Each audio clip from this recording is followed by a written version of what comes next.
एक दशक में उसने अपनी करीब 80% जीडीपी गंवा दी। जिस देश के लोग कभी वीकेंड पर शॉपिंग करने के लिए सीधे मियामी की फ्लाइट पकड़ लेते थे, वही देश आज दाने दाने को मोहताज है।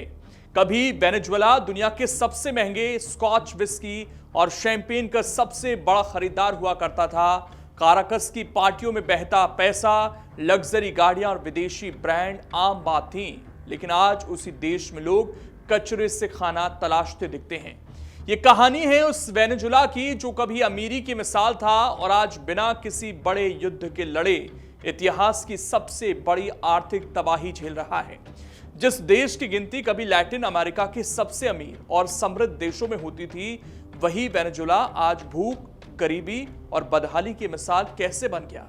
जिस देश की जमीन के नीचे दुनिया का सबसे बड़ा तेल खजाना दबा है, वहां लोग दवाइयों, खाने और बिजली के लिए तरस रहे हैं। सवाल यही कि दुनिया में सबसे ज्यादा तेल रखने वाला देश आखिर कंगाल हुआ तो हुआ कैसे, और क्यों एक रात अमेरिका के राष्ट्रपति डोनाल्ड ट्रंप के आदेश पर उसके राष्ट्रपति को बेडरूम से गिरफ्तार किया गया, फिर भी संकट खत्म होने की बजाय और गहराता चला गया। इस वीडियो में बताएंगे पूरी कहानी, इसलिए वीडियो को अंत तक जरूर देखिएगा। नमस्कार, बहुत स्वागत है आपका। मैं हूं आपके साथ लोकेंद्र त्यागी। 1950 के दशक में जब आधी दुनिया दूसरे विश्व युद्ध की तबाही से उबरने की कोशिश कर रही थी, तब वेनेजुएला की किस्मत जमीन के नीचे से निकलने वाले काले सोने यानी कच्चे तेल से बदल रही थी। तेल की खोज और उसके तेजी से बढ़ते उत्पादन ने देश को देखते ही देखते अमीर बना दिया। 1952 तक वेनेजुएला दुनिया का चौथा सबसे अमीर देश बन चुका था।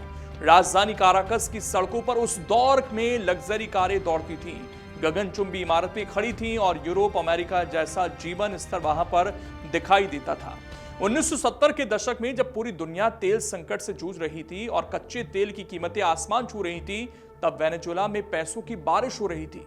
सरकारी खजाना भरता जा रहा था और आम लोगों को लगने लगा था कि अब मेहनत करने की जरूरत ही नहीं है। उस दौर के किस्से आज भी मशहूर हैं। लोग वीकेंड पर शॉपिंग करने के लिए मियामी उड़ जाते थे। वेनेजुएला दुनिया के सबसे महंगे स्कॉच विस्की और शैंपेन के सबसे बड़ा खरीदार बन गया था। प्रति व्यक्ति आय स्पेन, ग्रीस और इजराइल जैसे विकसित देशों से भी ज्यादा हो चुकी थी। 1976 में सरकार ने तेल उद्योग का राष्ट्रीयकरण किया और PDVSA नाम की सरकारी कंपनी बनाई, जो जल्द ही दुनिया की सबसे मुनाफे वाली तेल कंपनियों में शामिल हो गई। लेकिन यहीं से धीरे धीरे तबाही की नींव पड़ने लगी। देश ने अपनी पूरी अर्थव्यवस्था तेल के सहारे छोड़ दी।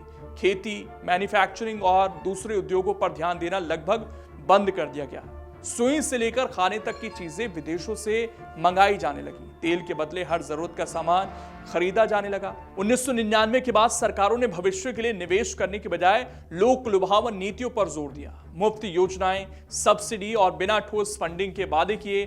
जब तक तेल महंगा रहा, सब कुछ चलता रहा बेहतर। लेकिन जैसे ही अंतर्राष्ट्रीय बाजार में तेल की कीमतें गिरी, वेनेजुएला की कमजोर नींव उजागर हो गई। सरकार के पास कर्मचारियों की सैलरी देने तक के पैसे नहीं बचे। भ्रष्टाचार ने हालात और बिगाड़ दिए। PDVSA जैसी बड़ी और तकनीकी कंपनी से अनुभवी इंजीनियर्स को हटाकर राजनीतिक वफादारों को बैठा दिया गया। नतीजा यह हुआ कि तेल उत्पादन की तकनीक जर्जर हो गई। दूसरी तरफ हालात से तंग आकर देश के लाखों पढ़े लिखे लोग, डॉक्टर, इंजीनियर और प्रोफेशनल्स देश छोड़कर चले गए। इसे ब्रेन ड्रेन कहा गया, जिसने वेनेजुएला को अंदर से खोखला कर दिया। 2018 तक आते आते हालात भयावह हो चुके थे। 1 दर्जन अंडे खरीदने के लिए लोगों को नोटों से भरा झोला लेकर जाना पड़ता था। नोट गिने नहीं जाते थे, बल्कि तराजू के एक पलड़े पर सामान और दूसरे पर नोटों की गड्डियां रखी जाती थी। पैसा कागज बन चुका था। 1990 के दशक के आखिर में जो देश रोजाना 35 लाख बैरल तेल निकालकर दुनिया के तेल बाजार पर राज करता था, वो 2026 की शुरुआत तक बमुश्किल 8 से 11 लाख बैरल प्रतिदिन के उत्पादन पर सिमट गया। सरकारी तेल कंपनी मेंटेनेंस के अभाव में कबाड़ बन गई। हालात ये हो गए कि तेल से भरे देश को पेट्रोल तक विदेशों से मंगाना पड़ रहा है। इस बीच अमेरिका और वेनेजुएला के रिश्ते लगातार खराब होते चले गए। अमेरिका ने निकोलस मादुरो सरकार पर तानाशाही, मानव अधिकार उल्लंघन और भ्रष्टाचार के आरोप लगाते हुए सख्त आर्थिक प्रतिबंध लगा दिए। इन प्रतिबंधों का सबसे बड़ा असर तेल निर्यात पर पड़ा। वेनेजुएला के लिए डॉलर में भुगतान पाना मुश्किल हो गया। विदेशी कंपनियां पीछे हटने लगीं और देश की विदेशी मुद्रा कमाई लगभग ठप हो गई। नतीजा यह हुआ कि सरकार जरूरी सामान तक आयात नहीं कर सकी। स्थिति यहां तक पहुंच गई कि मुद्रा इतनी तेजी से गिरी कि नोटों की कोई कीमत ही नहीं बची। महंगाई हजारों प्रतिशत तक पहुंच गई।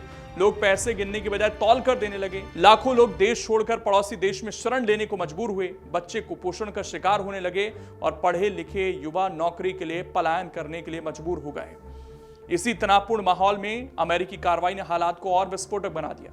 डोनाल्ड ट्रंप के कार्यकाल में वेनेजुएला पर दबाव लगातार बढ़ाया गया। सैन्य कार्रवाई, आर्थिक नाकेबंदी और अंततः राष्ट्रपति की गिरफ्तारी जैसी घटनाओं ने देश को राजनीतिक रूप से भी अस्थिर कर दिया। सत्ता संघर्ष, विरोध प्रदर्शन और हिंसा ने आम लोगों की जिंदगी और कठिन बना दी।